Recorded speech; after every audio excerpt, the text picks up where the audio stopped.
జాతీయ ఆహార భద్రతా చట్టం 2013 అమలుపై కలెక్టరేట్ సమావేశ మందిరంలో తెలంగాణ ఆహార కమిషన్ సభ్యులు ఓరుగంటి ఆనంద్, రంగినేని శారద, ముఖ్య జ్యోతి మరియు అదనపు కలెక్టర్ కె సీతారామరావు, సంబంధిత శాఖ అధికారులు, జిల్లా కలెక్టర్ బదావతి సంతోష్తో కలిసి సమీక్షా సమావేశం నిర్వహించిన తెలంగాణ ఆహార కమిషన్ చైర్మన్ గోలి శ్రీనివాసరెడ్డి తొలుత పౌర సరఫరాలు, ఐసీడీఎస్, వెల్ఫేర్ హాస్టల్స్, మధ్యాహ్న భోజన పథకం, వైద్య శాఖ తదితర శాఖల అధికారులు, పాఠశాల ప్రధానోపాధ్యాయులు, సంక్షేమ వసతి గృహ సంరక్షకులు, అంగన్వాడీ కార్యకర్తలతో ఆహార భద్రతలో భాగంగా ప్రభుత్వం అమలు చేస్తున్న సంక్షేమ పథకాలపై చైర్మన్ గోలి శ్రీనివాసరెడ్డి, కమిషనర్ సభ్యులు సమీక్షా సమావేశం నిర్వహించారు. ఈ సందర్భంగా తెలంగాణ రాష్ట్ర ఆహార కమిషన్ చైర్మన్ శ్రీనివాసరెడ్డి మాట్లాడుతూ జాతీయ ఆహార భద్రతా చట్టం అమల్లో భాగంగా కమిషన్ రాష్ట్ర వ్యాప్తంగా విస్తృతంగా పర్యటిస్తూ పర్యవేక్షిస్తోందన్నారు.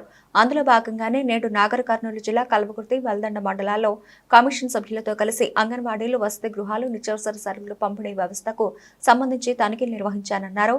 జిల్లాలో నేడు నిర్వహించిన తనిఖీలు సంతృప్తిని ఇచ్చాయన్నారు.